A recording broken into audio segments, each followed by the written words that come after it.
Aujourd'hui, 60% des Français disent se sentir stressés au quotidien contre 40 en 2006.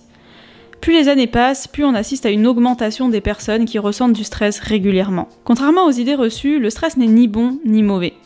Dans un sens neutre, le stress désigne un ensemble de réactions physiques et physiologiques de l'organisme lorsque ce dernier est confronté à une situation particulière à laquelle il doit s'adapter. Concrètement, le simple fait de rater ton métro le matin peut générer en toi un stress important. Ce n'est pas le fait de rater ton métro qui te met dans cet état, mais les conséquences potentielles qui en découlent. Donc arriver en retard à ton travail, devoir rendre des comptes à ton supérieur, etc. Laisse-moi dans cette vidéo te parler de 3 choses sur le stress dont tu dois absolument prendre conscience. Le stress a un lien avec ta motivation. Le lien entre le stress et la motivation peut être soit un cercle vicieux, soit un cercle vertueux. Je m'explique. Prenons l'exemple du travail. La motivation est générée par des émotions positives, on est d'accord. Donc maintenant, imagine que tu fais un travail qui a du sens pour toi, que tu fais un travail que tu prends du plaisir à faire, et que dans ton travail, tu reçois de la bienveillance, de l'empathie et de la reconnaissance pour ton travail. Maintenant, prenons les choses à l'envers. Tu fais un travail qui ne répond pas à ton éthique et tes valeurs, tu fais un travail qui t'ennuie, et dans ton travail, tu ne reçois aucune reconnaissance, tu reçois plutôt du mépris et des critiques. Forcément, tu te sentiras beaucoup moins stressé dans la première situation, et donc beaucoup plus motivé. Jusque-là, on est d'accord. Et en fait, tout ça peut s'expliquer biologiquement, puisque le fait d'être motivé, de ressentir des émotions positives, vient de la forte sécrétion d'oxytocine et d'endorphine. Donc l'oxytocine fait baisser le niveau de stress, améliore tes relations avec les personnes et renforce ta créativité. Et les endorphines diminuent le niveau de stress. Donc en conclusion, quand on ressent des émotions positives, on est beaucoup plus motivé et on ressent une motivation beaucoup plus forte pour affronter les difficultés.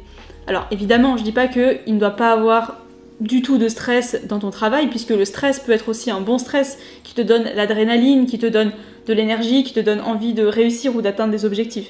Mais ça, c'est un bon stress, c'est pas un mauvais stress qui est rempli d'émotions négatives. C'est pour ça que les chefs et les managers qui stressent sans cesse leurs employés pour atteindre des objectifs, pour être productifs, etc., font gravement erreur. Parce qu'en fait, ils produisent tout le contraire, au-delà de créer du mal-être chez leurs salariés. En fait, sans le savoir, ils baissent aussi leur productivité. D'ailleurs, une étude de l'INRS évalue le coût social du stress en France entre 2 et 3 milliards d'euros par an. Et le BIT, le Bureau international du travail, estime que l'absentéisme, le turnover et la perte de qualité liée au stress représentent 3 à 4% du PIB des pays industrialisés. Le stress te rend malade.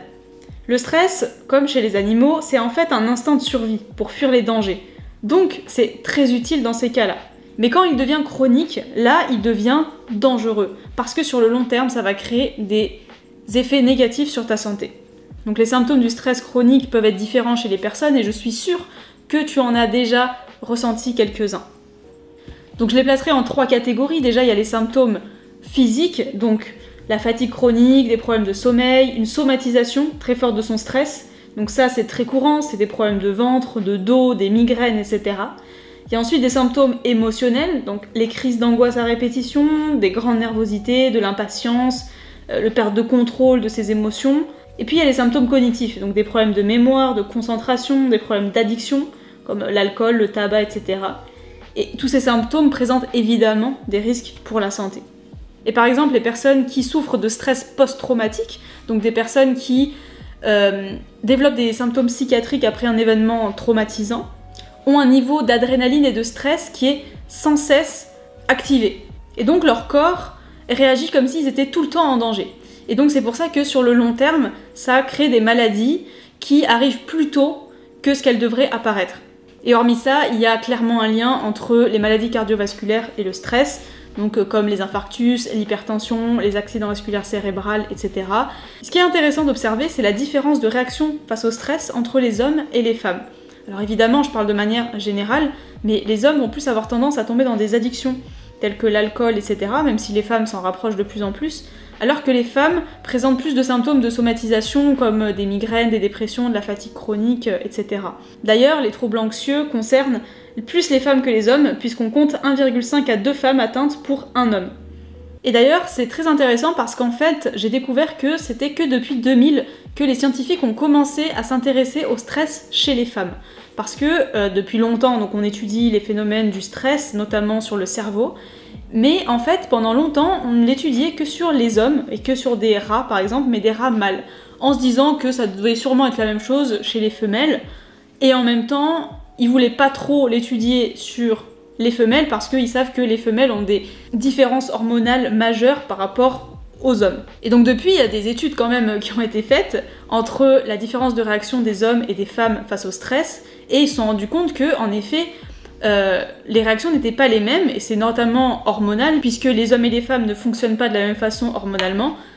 Mais sur ce sujet, je vais pas m'étendre puisque je ne suis pas scientifique, et en plus, en faisant des recherches, je me suis rendu compte que je trouvais des résultats contradictoires entre différentes études. Donc je te laisserai chercher par toi-même si ça t'intéresse les résultats de ces études. Et le dernier point, c'est que le stress a un lien avec ton alimentation. Déjà parce que le stress influence ton comportement alimentaire. Donc tu peux avoir des comportements compulsifs, c'est-à-dire que dès que t'es stressé, tu vas avoir tendance à chercher un paquet de chips, à manger du sucre, à manger du gras, pour compenser en fait l'anxiété. Ou au contraire, tu peux être amené à sauter des repas parce que t'as la gorge nouée, que t'es stressé, que t'es pas bien. Et tu peux aussi avoir tendance à grignoter pour compenser l'ennui, pour compenser l'anxiété, et aussi pour occuper ton cerveau. Et malheureusement, tu vas aussi avoir tendance à manger beaucoup plus gras et beaucoup plus sucré.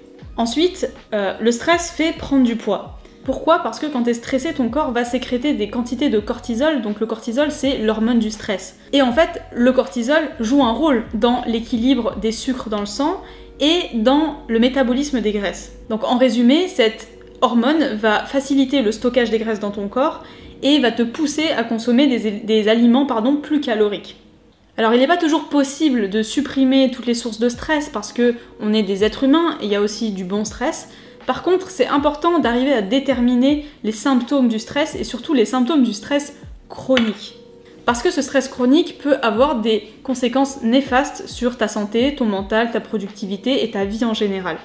Donc pour ça, heureusement, il y a plein de solutions pour arriver à gérer son stress. Ça sera peut-être le sujet d'une autre vidéo. Mais en attendant, tu peux faire de l'exercice physique, tu peux faire de la méditation, de la sophrologie. Et puis aussi, il y a des choses qui sont dans la tête, c'est-à-dire d'essayer de transformer tes pensées pour arriver à être moins stressé, pour arriver à se faire moins de projections négatives par exemple, se faire moins de projections hypothétiques négatives qui vont te stresser pour rien. Enfin bref, il y a tout un travail à faire en fait sur ce sujet pour être moins stressé. Donc toi aussi, si tu connais des techniques pour faire baisser le stress, pour être moins stressé au quotidien, je t'invite à l'écrire dans les commentaires. Et en tout cas, si ma vidéo t'a intéressé, si elle t'a plu, je t'invite à mettre un j'aime et à t'abonner pour soutenir mon travail. Je t'en remercierai beaucoup et surtout, n'oublie pas, si tu veux changer, n'attends pas demain. Fais-le ici et fais-le maintenant.